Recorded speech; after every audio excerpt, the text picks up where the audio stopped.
referentes a Jesús, nuestro todo, donde, si Dios nos permite, vamos a estudiar específicamente diferentes facetas de su persona en su obra redentora. Esta mañana tenemos el tema Jesús, el amigo, basado en el pasaje de Juan 11. Francamente, mi hermano Rubén me puso a estudiar porque normalmente este pasaje se utiliza en otro sentido, especialmente allá en la afirmación de Jesús. Él es la resurrección y la vida, es un pasaje básico. Y cuando menciona yo soy, ¿verdad? Juan menciona 7 veces esta frase, yo soy la resurrección, yo soy la puerta, etc. Y nunca había estudiado en la faceta, en este pasaje en particular, que como Jesús es el amigo. En este pasaje de la resurrección es tal vez uno de los, exceptuando la misma resurrección de Cristo, más notorios y espectaculares. Y precisamente este fue el que desencadenó su sentencia de muerte, pronunciada por el mismo sumo sacerdote Caifás. Él dijo: conviene que un hombre muera por el pueblo y no que toda la nación perezca. Este milagro fue muy cerca de Jerusalén. Y vemos que la obra, el ministerio de Jesús, ya en este tiempo cuando se efectúa, pues se va haciendo mucho más abierto. Muchos creyeron por la resurrección de Lázaro. En este texto encontramos tanto la divinidad del Hijo de Dios, el Mesías, como también su humanidad, la humanidad de nuestro Señor Jesús. Él aquí se revela como el amigo de la familia de Lázaro, Marta y María, y también como el Hijo del Padre Celestial, que, como veremos, va a dar la gloria a Dios, y Él mismo va a ser glorificado por este milagro. Sin lugar a dudas fue Jesús totalmente humano, como también totalmente divino. Como humano se relacionó con los hombres como género, tanto varones como mujeres. Fue un verdadero amigo tanto para esta familia como para todos sus discípulos. Aquí en este pasaje encontramos que Jesús les dice a sus discípulos: nuestro amigo Lázaro duerme. Y por ejemplo, también en la Nueva Versión Internacional, al traducir la petición de las hermanas al Señor respecto a Lázaro, ellas le dijeron: Señor, tu amigo querido está enfermo. No sé si oye bien, como que oigo un poquito de eco. Bueno, el Señor tuvo un afecto personal, puro y desinteresado con toda la familia de Lázaro, y como hemos dicho, también con sus discípulos. Y esta amistad se fortaleció con el trato con todos ellos. Y esto es precisamente lo que el diccionario nos dice que es la amistad. Amistad es el trato, afecto personal y puro, desinteresado. Eso es ser un amigo genuino según el diccionario. Pero Jesús lo lleva aún más allá. Acabamos de leer lo que yo pudiera llamar la definición de amigo de Jesús. Un amigo, un verdadero amigo da su vida por ellos. Y Jesús, en este pasaje en particular, al menos yo encontré 11 acciones que demuestran su genuino amor y amistad. Sin lugar a dudas, tener un amigo como Jesús que actúa de esta manera fue extraordinario para esta familia y para sus discípulos, y para también de testimonio para aquellos que estuvieron en este milagro. Pero vayamos a nuestro pasaje, Juan 11, del 1 al 44. Les voy a pedir que mantengan su Biblia abierta. Voy a leer algunos pasajes, otros les voy a indicar que ustedes sigan con su vista. Dice el versículo 1 y 2 de Juan 11. Estaba entonces enfermo uno llamado Lázaro de Betania, la aldea de María y de Marta, su hermana. María, cuyo hermano Lázaro estaba enfermo, fue la que ungió al Señor con perfume y le enjugó los pies con sus cabellos. Esta fue la ocasión del milagro, la enfermedad de Lázaro. Su nombre es Lázaro, una abreviación de Eleazar, que significa aquel a quien Dios ayudó. Y el escritor pues da por sentado que los lectores ya conocen algún relato de la familia de Lázaro, Marta y María, probablemente allá en Lucas 10, ustedes luego lo buscan, cuando Jesús fue a visitar la casa de ellos, ¿verdad? Y dice la Escritura que una estaba afanada y ocupada en atender al Señor y otra estaba muy tranquila oyéndole. Una le reclamó porque la otra no trabajaba, según ella, y la respuesta de Jesús fue: María escogió la mejor parte, escucharle. En la frase siguiente se aclara quién es la María a la que habla. Se describe como la que ungió con perfume al Señor. Y es muy probable que este milagro condujera a esta acción de gratitud de María. Es el siguiente capítulo 12 de Juan. Pero vayamos ahora sí a la primera acción de amigo de Jesús. Número 1, un amigo ama. Dice el versículo 3, enviaron pues las hermanas para decir a Jesús: Señor, he aquí el que amas está enfermo. Observemos tres cosas en esta breve frase. La primera, el carácter apremiante de la súplica. Lo manifiestan las palabras: Señor, el que amas está enfermo. Era un grito de angustia por parte de las hermanas, un mensaje hacia él. En segundo lugar, fíjense que no le dicen nunca a Jesús qué debe de hacer, sino que le dejan todo a él. Simplemente afirman el hecho: el que amas está enfermo. Ni siquiera se fijaron que diga ahí que le piden: ven Jesús a ayudarnos, ¿no?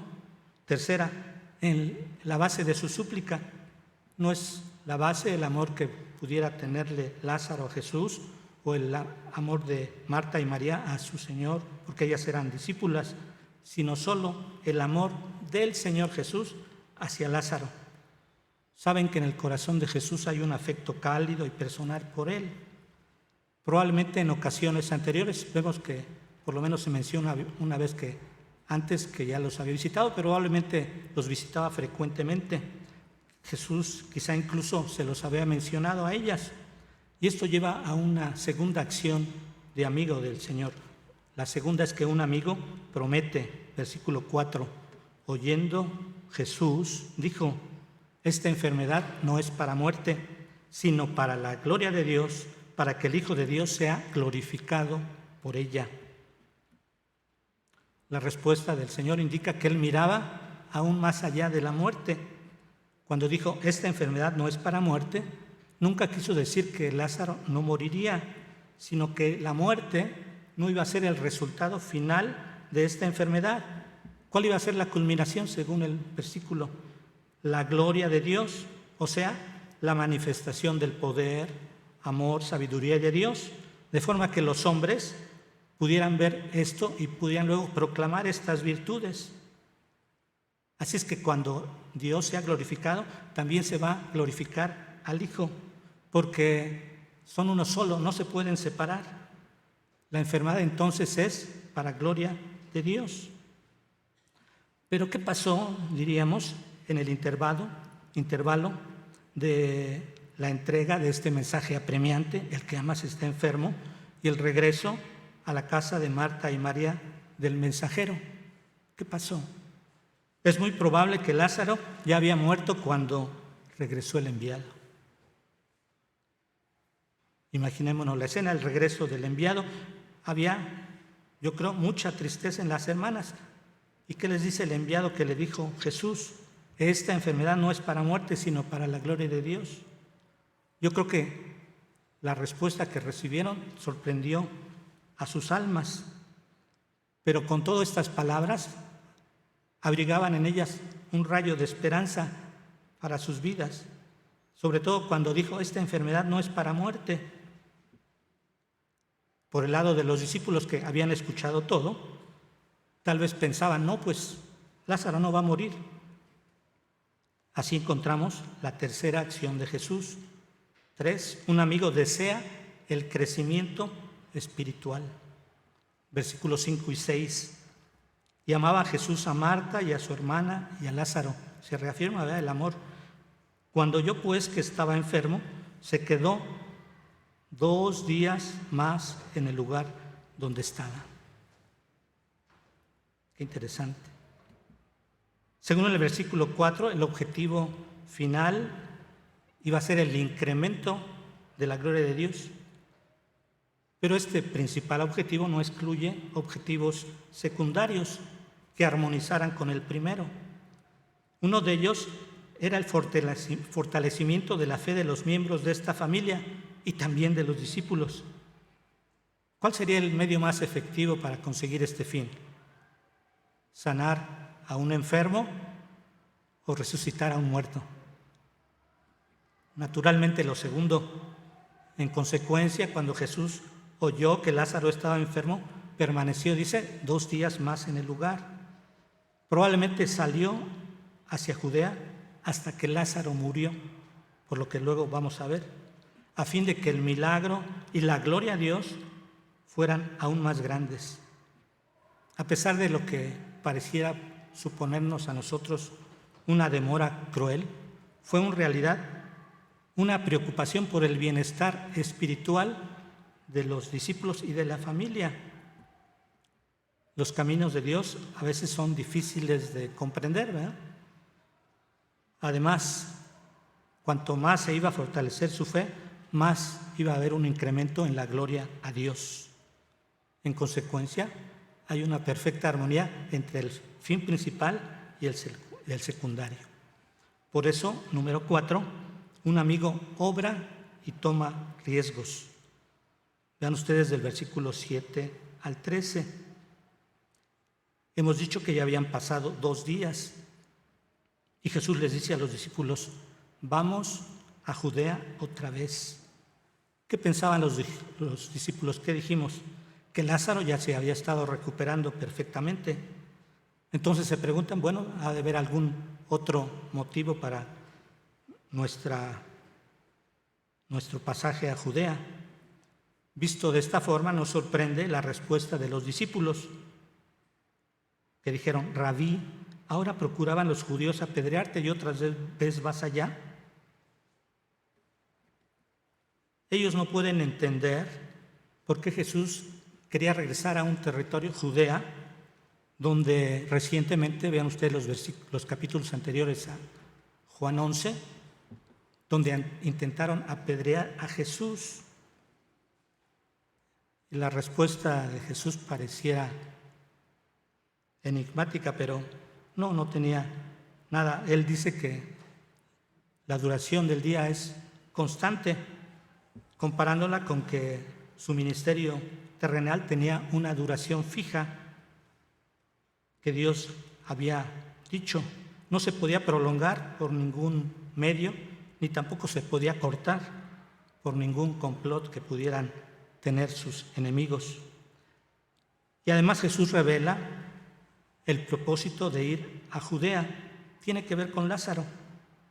El Señor llama al hermano de María y Marta nuestro amigo. Era amigo de Jesús, pero también era amigo de los discípulos.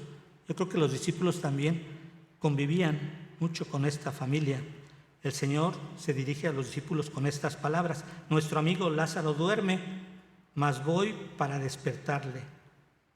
Jesús de alguna forma ya sabía que Lázaro había fallecido, pero no le dijo a sus discípulos. La muerte en la Biblia, especialmente para los creyentes, es comparada con el dormir. Por ejemplo, Pablo les dice allá a los tesalonicenses: tampoco quiero, hermanos, que ignoréis acerca de los que duermen, refiriéndose a los fallecidos. La comparación es totalmente adecuada porque el creyente espera el despertar glorioso de su cuerpo al lado de Dios. Cuando Jesús dijo a sus discípulos que iban a Betania para despertar a Lázaro, Ellos debían haberse dado cuenta por la duración del viaje que no se refería a despertarlo del sueño natural como ellos suponían, pero ellos tomaron las palabras en sentido literal. No eran muy buenos en exégesis bíblica, ¿verdad? Decían: Señor, si duermes sanará.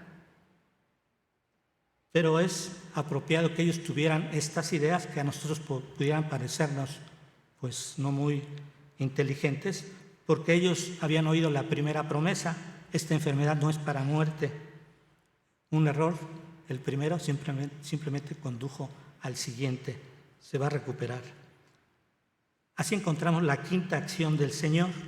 5. Un amigo se alegra por sus amigos. Versículos 14 al 16. Entonces Jesús les dijo claramente: Lázaro ha muerto, y me alegro por vosotros de no haber estado allí, para que creáis, mas vamos a él. Jesús esperó hasta este momento para decir a sus discípulos lo que le había sucedido a Lázaro. Había muerto. Al esperar hasta este momento, les permite reflexionar acerca de su anuncio.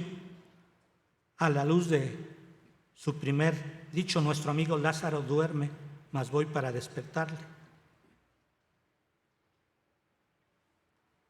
Lo iba a despertar de la muerte.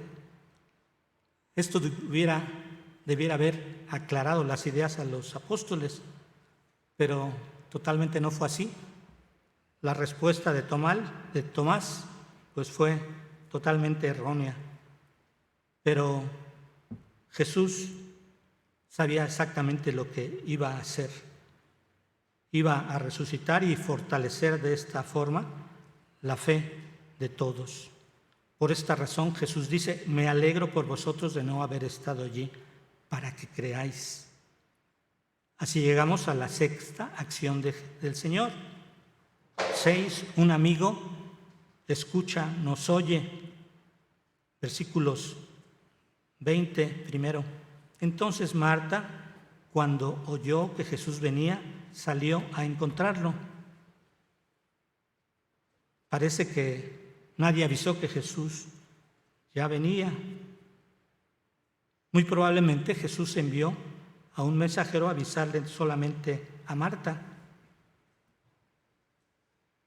Es muy evidente que el Señor deseaba hablar con Marta a solas, lejos de la ruidosa muchedumbre de los deudos, ¿verdad?, de los que habían ido de Jerusalén a acompañar a esta familia. Él deseaba hablarle persona a persona sin estorbo, y por eso dice ahí la Biblia que permaneció a la entrada del pueblo de Betania. Y dice luego: pero María se quedó en casa. La Biblia se comenta a sí misma. Aquí se confirma lo que narró Lucas. Marta era una persona activa, muy activa, emprendedora, y María era más quieta. Jesús toma en cuenta la personalidad de cada una, comprende a cada hermana y permite que María permanezca en casa mientras Él solamente escucha, oye las palabras que le dice Marta a la entrada del pueblo. Versículo 21. Marta dijo a Jesús: Señor, si hubieses estado aquí, mi hermano no habría muerto. Marta repite lo que muy probablemente se había repetido en su mente muchas cientos de veces antes. Esta observación que le hace al Señor no debe verse como una expresión de reproche o resentimiento, como si dijera: ¿por qué te entretuviste tanto? ¿Por qué te tardaste tanto cuando sabías que te necesitábamos? No es una expresión de desencanto. María sabía muy bien que Jesús hubiera llegado a casa a tiempo,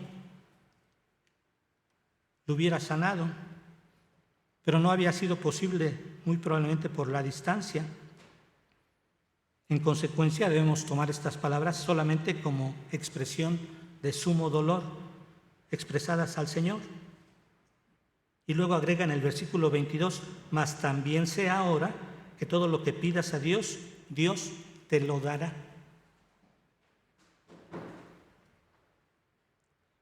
Podemos imaginarnos que que Marta sabía, las primeras palabras le daban esperanza. Y entonces, por eso pronuncia la segunda frase. Implicaba en esta frase, sea ahora que todo lo que pidas a Dios, Dios te lo dará, la posibilidad de un milagro, pero en una esperanza vacilante, no muy abierta. Tenían aún miedo de estar en la conclusión correcta.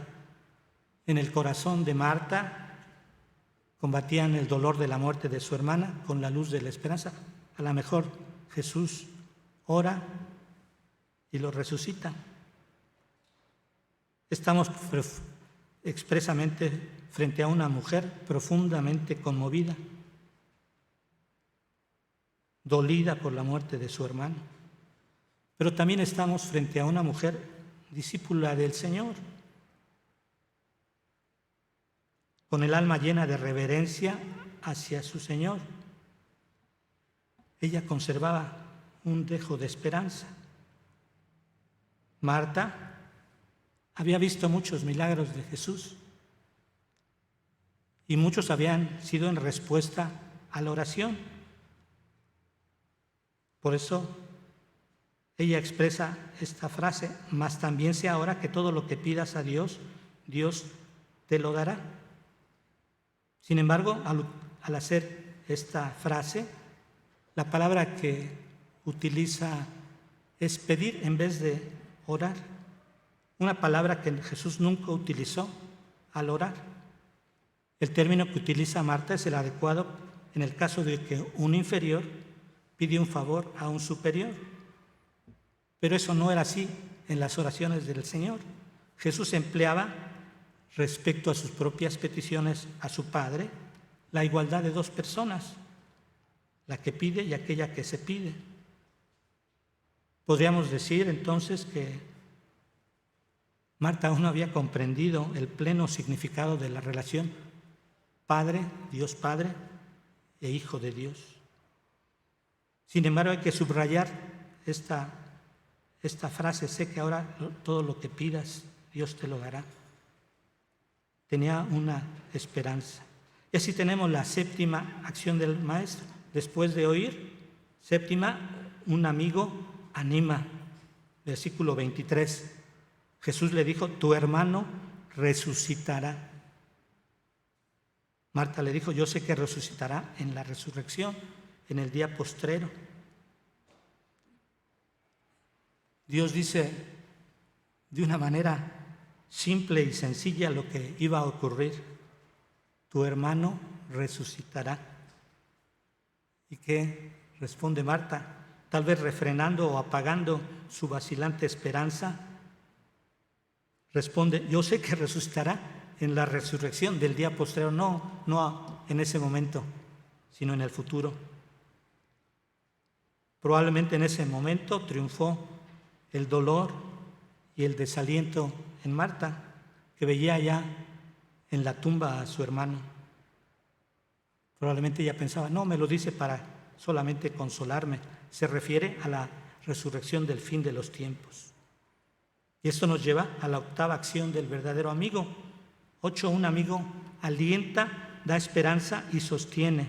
Versículos 25 al 27. Jesús le dijo, yo soy la resurrección y la vida. El que cree en mí, aunque esté muerto, vivirá. Y todo aquel que vive y cree en mí, no morirá eternamente. ¿Qué frase? Podemos encontrar todo el Evangelio en esta frase. Y le pregunta a Jesús, ¿crees esto? Jesús es la resurrección y la vida en persona y también la causa de la gloriosa resurrección futura de los creyentes y de su vida eterna. Porque Él vive, también nosotros viviremos. Si Él desaparece, nosotros también No queda sino la muerte. Si Él está presente, están aseguradas la resurrección y la vida. El príncipe de la vida es siempre el vencedor de la muerte. No solo es la resurrección en el último día, hermanos, es siempre. Yo he venido para que tengan vida, nos dijo, ¿verdad? Esta es la verdad que Marta no había todavía captado. Él quería con esta frase reavivar la llama de esperanza en el corazón de Marta, de modo hasta que se convirtiera en una llama viva y ardiente en ella. Estas verdades, creer, se aceptan por fe y para fe. Por esta razón luego Jesús pregunta a Marta que hiciera suya lo que acababa de oír de labios de Él.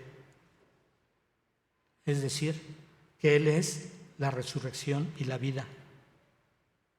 ¿Crees esto?, le dice Jesús a Marta. ¿Qué responde ella?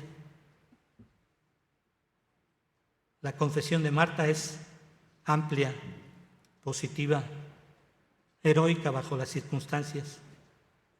Vemos que la gracia de Dios se manifiesta en ella, al ella decir sí.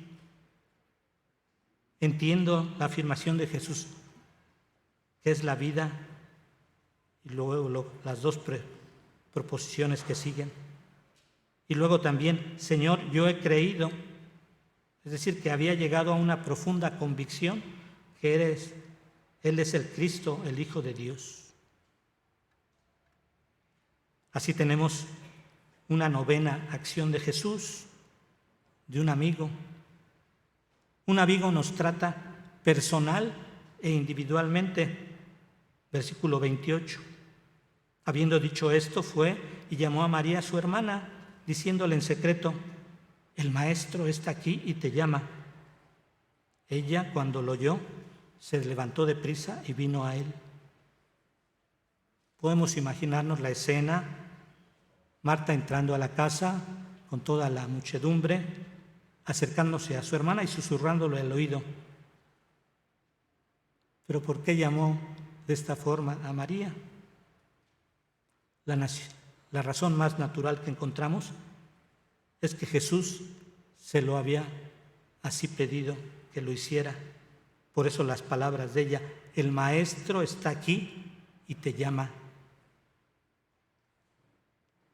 Cuando María oyó estas palabras, dice la Escritura, se puso de pie para salir apresuradamente de la casa.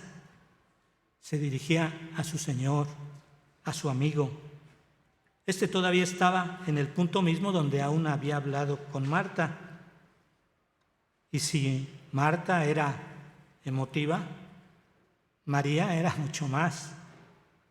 Es posible que este rasgo de emotividad explique la forma tan apresurada de levantarse. No le dijo nada a nadie, ¿verdad? Y cuando María llega con el Señor, dice la Escritura que cayó instantáneamente a sus pies para llorar. En esta actitud de reverencia y adoración, repitió exactamente las mismas palabras de Marta: Señor, si hubieras estado aquí, no habría muerto mi hermano. Las mismas palabras. Pero notemos que mientras Marta no lloró, o al menos no se nos dice, y ni cayó a los pies de Jesús, María no le dijo nada al Señor. ¿Observaron? Como Marta lo había hecho. Jesús no le dice a María nada, sino actúa en su décima acción de amigo. Un amigo tiene empatía y llora. Versículos 33 al 35. Jesús entonces, al verla llorando y a los judíos que le acompañaban también llorando, se conmovió profundamente en el espíritu y se estremeció y dijo: ¿Dónde le pusisteis? Le dijeron: Señor, ven y ve. Jesús lloró. Cuando el Señor vio que María lloraba y que los judíos gemían, se conmovió profundamente en espíritu. El verbo que se utiliza en griego para, más bien que ha sido traducido como conmoverse, tiene el significado de cierto resoplar como el caballo, ¿eh? Algunos comentaristas dicen que también significa llenarse de indignación. ¿Por qué pudiera haberse enfadado el Señor? No porque María y los judíos lloraran. Él mismo luego iba a llorar. ¿Por qué entonces? Nos dicen que probablemente concentraba su atención en el pecado, la causa de la muerte, la causa de todo sufrimiento, dolor y pena. Creo que va por ahí la reflexión, aunque no va lo suficientemente lejos. La emoción intensa, el conmoverse del Señor, en su voz se revelaban y en su constante suspirar. Jesús, visiblemente agitado, dijo: ¿dónde le pusisteis? Utilizó el método humano más sencillo, preguntó al de junto. Estos responden: Señor, ven y ve. Y es cuando Jesús llora. Notemos la diferencia del llanto de Jesús al llanto de María y de los judíos. En el caso de María, este llanto, desde luego, fue genuino y una expresión totalmente real e íntima por la muerte de un ser querido, su hermano. En el caso de los judíos solamente fue un gemir. Pero las lágrimas de Jesús eran la expresión de amor, no solo por Lázaro, sino también por Marta y María. Eran lágrimas de genuina empatía y simpatía por sus amigos. Estas lágrimas nos demuestran la verdadera humanidad del Señor Jesús. No fueron lágrimas, como decimos, de cocodrilo, ¿verdad? Ni de sentimentalismo, sino las de puro y santo amor del sumo sacerdote, lleno de compasión, naciendo del más genuino amor por sus amigos. Finalmente tenemos la 11ª acción del amigo. Un amigo es fiel a su promesa. Versículos 36 al 44. Jesús se dirigió a la tumba conmovido profundamente. No sé cómo ustedes se imaginan la tumba de Lázaro.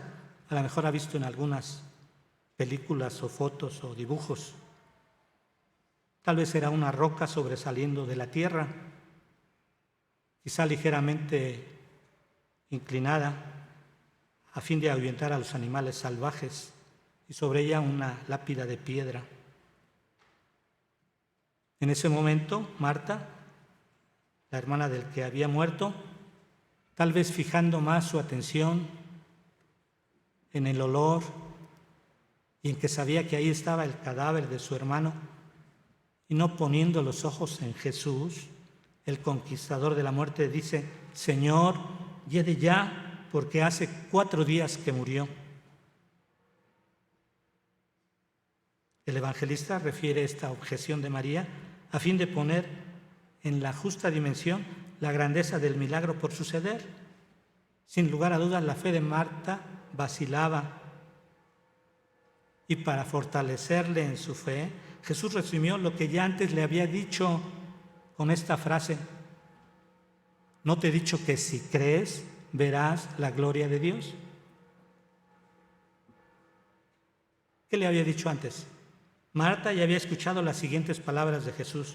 Versículo 4.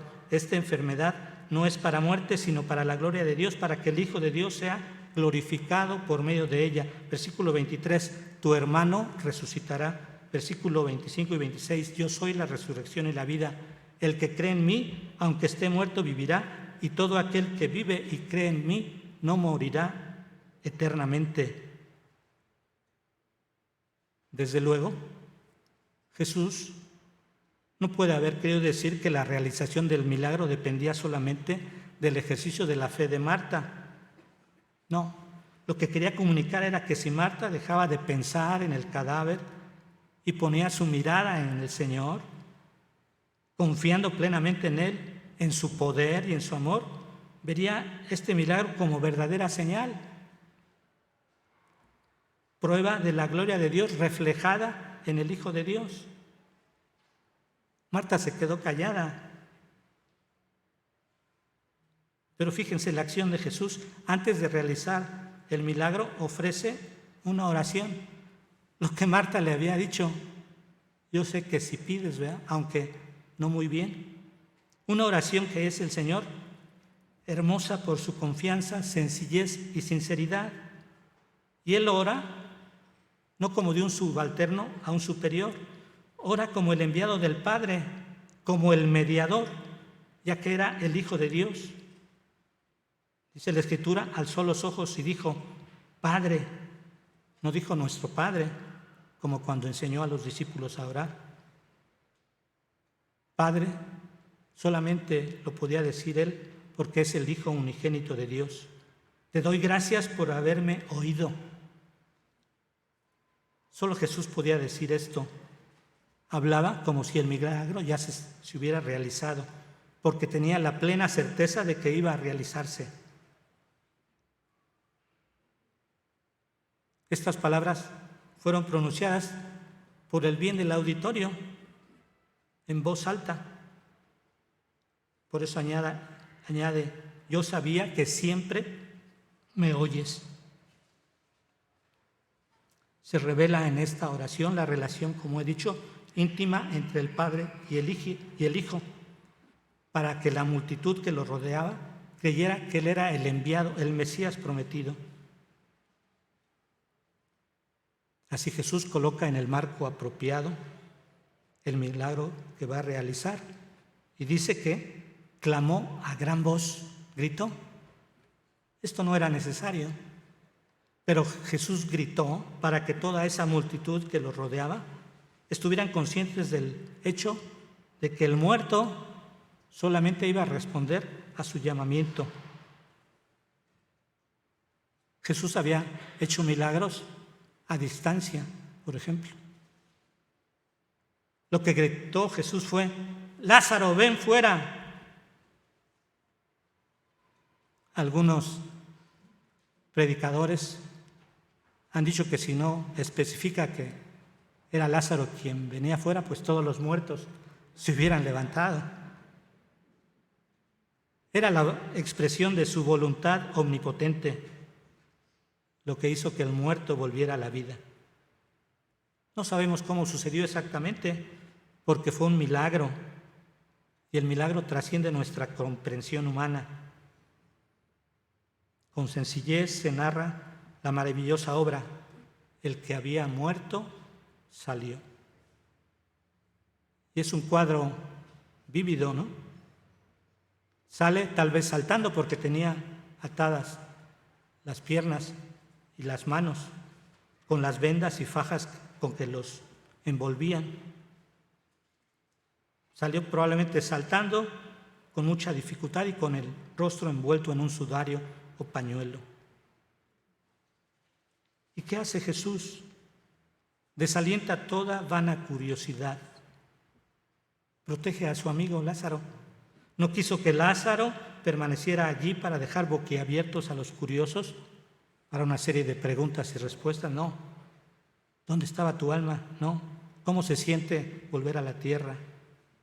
Ayuda a Lázaro, todavía impedido por las vendas, y emite una orden: desatadlo y dejadle ir. Qué maravilloso pasaje, hermanos. Estimados amigos y hermanos, ¿tienen ustedes un verdadero amigo como Jesús? Un amigo que le ama, le promete la vida eterna, desea su crecimiento espiritual, obra en su vida y toma riesgos por usted.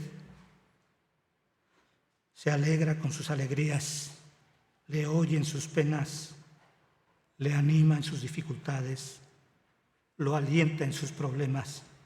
y le da esperanza y lo sostiene. Le trata personal e individualmente. Tiene empatía y aún llora con usted. Y es siempre fiel a sus promesas. Tal vez usted no ha conocido jamás a una persona con todas estas bondades y diga, ¿cómo puedo tener un amigo como Jesús? ¿Cómo puede ser Jesús mi amigo? Yo le puedo decir esta mañana cómo. Creyendo que Jesús es el Mesías prometido, el Hijo de Dios que vino al mundo para salvarnos. Esa fue la respuesta, la afirmación que hizo Marta. Y si usted cree eso, también tendrá Jesús, que es la resurrección y la Biblia y la vida.